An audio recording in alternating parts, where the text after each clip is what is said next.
Ketika raja menjadi jengkel, lalu memasukkan Nabi Jirjis ke rumah seorang perempuan tua di desa yang sama. Di dalam rumah perempuan tua itu ada seorang anak yang buta, tuli, dan bisu. Di rumah itu Nabi Jirjis tidak diberi makan dan tidak boleh ada seorang pun yang memberinya makanan. Saat beliau mulai kelaparan, beliau melihat ada sebatang ranting di dalam rumah itu. Lalu Nabi Jirjis berdoa kepada Allah. Kemudian dari batang ranting itu tumbuh daun dan berbuah dengan buah yang beraneka ragam. Ketika perempuan tua itu melihat keajaiban tersebut, ia pun langsung mengucapkan syahadat dan meminta untuk mendoakan anaknya agar sembuh.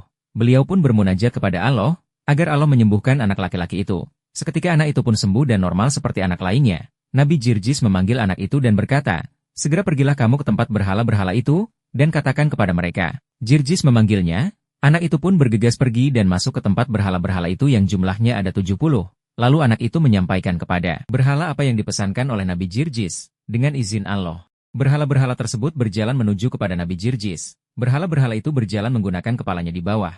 Tak sengaja istri raja melihat berhala-berhala itu berjalan. Lalu ia mengikuti arah tujuan berhala-berhala itu.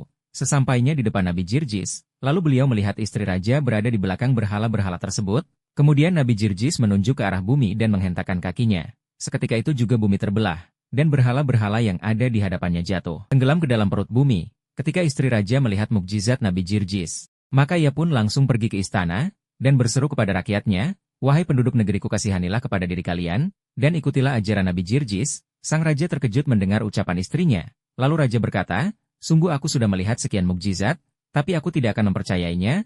Engkau hanya melihat satu saja sudah langsung percaya padanya." Sang istri menjawab, "Itu karena kamu adalah orang yang celaka, sedangkan aku adalah orang yang beruntung." Kemudian sang raja pun memerintahkan prajuritnya untuk membunuh istrinya. Di sisi lain, Nabi Jirjis bermunajat kepada Allah. "Ya Allah, saya telah merasakan gangguan orang-orang kafir selama 70 tahun, dan sudah tidak tersisa lagi kekuatan dan kemampuanku setelah hari ini. Ya Allah, maka berikanlah kepadaku rizki mati syahid dan azablah mereka." Tidak lama kemudian datanglah beberapa prajurit istana kepada Nabi Jirjis, lalu mereka menusukkan pedangnya ke tubuh Nabi Jirjis. Nabi Jirjis pun meninggal dalam keadaan syahid.